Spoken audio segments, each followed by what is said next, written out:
Welcome to the Homeschooling Homegirls Podcast. Join us as we take up space by sharing our BIPOC experiences in the homeschool unschool world. I'm your host, Tiffany Sandoval. I spent most of the last 19 years in the homeschool unschool world listening to the advice from narratives that did not include me or anyone that was not from the white or white adjacent lived experience. This podcast is about elevating the voices that for far too long have been silenced in the name of white fragility. My hope is that by sharing our stories, others can see that homeschooling and unschooling is one of many paths to raise empowered, educated people. Stories will be shared from lived experiences, not theories, and different perspectives are encouraged. So grab your coffee or your cocktail and join us as we expand our perspectives. Hey, this is Tiffany. Thanks for kicking it with me today. You're listening to Homeschooling Homegirls Podcast. This is a place for BIPOC parents in the homeschool and unschool community to share our lived experiences while expanding our perspectives. I wanted to introduce myself today so that you guys know where my perspectives are being shaped from. I'm also trying to freaking kick this white voice of mine that comes on. It's like the voice I used to interview or, I don't know, get clients. But I think I've used it so many times that it's like part of me now. As I get more comfortable, you'll probably see me slip back into myself. It's taken me so long to even just get one episode or this welcome episode out because I can't stand it. It's driving me insane. But it is what it is. So join me in the conversation, all feedbacks welcomed. It's a little bit about myself. I'm a 40-year-old Chicana that has been raising 3 unschooled kids for the past 19 years. I'm an introvert. I'm a serial entrepreneur. I'm a teen mom. I'm a childhood abuse survivor. And I'm currently the co-president of the Homeschooling Association of California. I speak my mind bluntly. I'm comfortable failing out loud, and I jump headfirst into things like this podcast. I'm also trying to keep my inner wild child alive. I was born in Whittier, raised in Southgate, until we moved to Chucotown, El Paso, Texas. It's where I found my voice, became more connected to my culture, and became a teen mother. I am the oldest of 4, raised by a single mother that gave me unconditional love without judgment. I love my kids unconditionally, but I am failing so hard at being non-judgmental. I'm opinionated as a motherfucker. Even if I don't say it with words, my kids say it, I say it with my face. I've been with my husband for 19 years, raising 3 amazing humans that have been unschooled their entire lives. Jade is 23, Dylan is 17, and Logan is 8. There's 15 years between the oldest and the youngest, and 6 years between the older 2. So I've been able to homeschool differently 3 times. Each time I learned something new. The things I would do different if I could start all over will be a series of episodes. I know unschooling works because I lived it, not the way my kids have experienced it, but the way my grandmother did. Life has been my teacher. I was that kid that just could not get it together the way people wanted me to. I saw the world differently. I walked in the world differently. And now that I'm raising one of those kids, I understand how difficult it was for my mom. And that she did the best she could with the tools that she had. I was rarely in class. I was a good test taker, so I was passed to the next grade. I spent my freshman and sophomore years at ditch parties and Juarez clubs. I got pregnant the summer before my junior year. I went from being completely out of control to educating myself about birth plans and vaccinations, breastfeeding, about taking the CHESP and enrolling in college with limited resources, no internet access. Everyone made me feel that having my daughter was a death sentence to my future and to hers. I followed my gut despite my obstacles and found the information I needed to move forward. That's what my kids do. In different circumstances, but they find the information they need to learn for the things that they want to move forward. So how did we get to this podcast? Being in the unschool homeschool world for the last 19 years, I spent the first 17, much like I spent my childhood, in spaces that were not meant for me.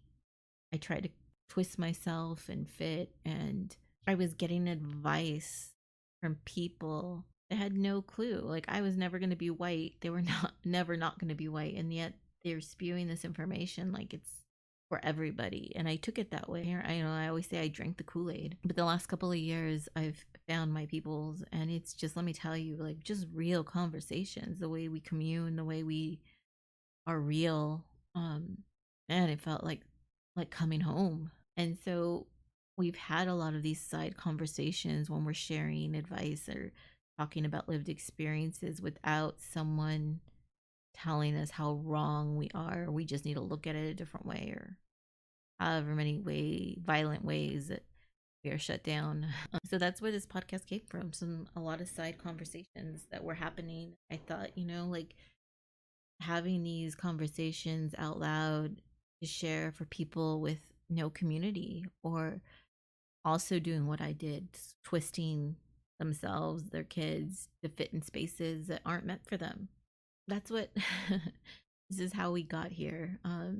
Again, because I jump headfirst into things, I'm figuring it out as I go. So it's a learning curve, but it was just 17-year-old has helped me figure out all the technical stuff, which is beautiful. And I also just want to be honest, speaking out or speaking to power, however way you want to in this world, like, isolates you. My kids and I have lost community, or what I thought was community, because I started speaking and what being called divisive, choosing not to conform anymore in white spaces. So here, I don't want conformity. I don't want groupthink. I want people to share their lived experiences without that voice that's telling us that it's wrong, or there's somebody that knows better. Because I really believe that, like, I'm raising 3 very different children, that nothing what works for one does not work for the next.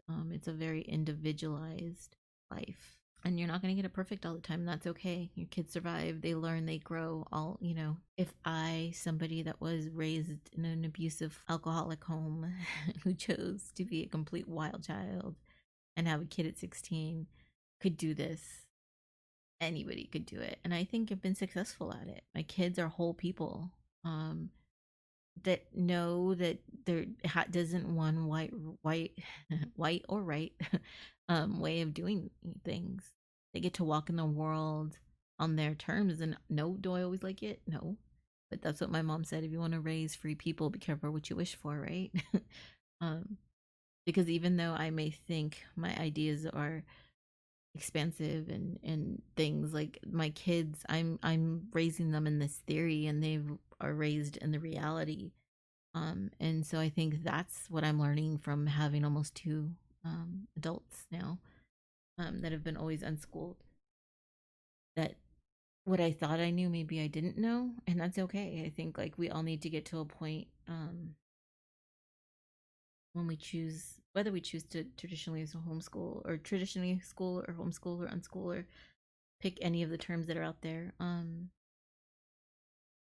that nothing is perfect, and, like, there's no growth in perfection either. So this is a journey. Welcome to it. And I hope, if anything else, it just elevates voices that for far too long have been silenced, because it doesn't fit the narrative that's already been created. So I get asked where the name came from, Homeschooling Homegirls. And it came from a hashtag that we started to use, a group of us, homegirls that homeschool. This time last year at the homeschooling conference, is this mom's dance. And one of us had posted a video of some homegirls doing a dance. And we were joking, like, can you imagine, in this mostly white space, a bunch of us getting up and doing this dance, right? And we were laughing, but at the same time, it created this conversation of how much we miss being that, those girls that were dancing, I don't know. It's like we lost something, and using that hashtag when we went places like the museum or with our kids, or science classes, or whatever the hell we were doing, hanging out. homegirls that homeschooled was like, man, every time I saw it, it smiled. So that's that. So if the name makes you feel uncomfortable, or like some people have told me it's ghetto, then great, this isn't your space. Kick rocks, go do something else. But if reading that hashtag homeschooling homegirls brings a smile to your face, and this is your space, space that you can come into whole, not worrying if you sound too ghetto or you sound too hood or whatever. Street knowledge, like life knowledge, that is so much more valuable. It has helped me so much in being an entrepreneur. I think book smarts has value, but it's limited. Like the world doesn't work that way. So I think if you can combine the two, and raise kids that are educated and know their value, I mean, man, they're invincible, right? So that's where the name came from. The name came from a bunch of us homegirls hanging out, having some fun, but also like getting real into a conversation. And then it just had a lasting effect, So I'm glad you're in this space. Welcome to the journey with us. Thanks for kicking it with us today. Want to talk about homeschooling and unschooling in between episodes? Follow us on Instagram at Homeschooling Homegirls. Enjoy the process of raising empowered people.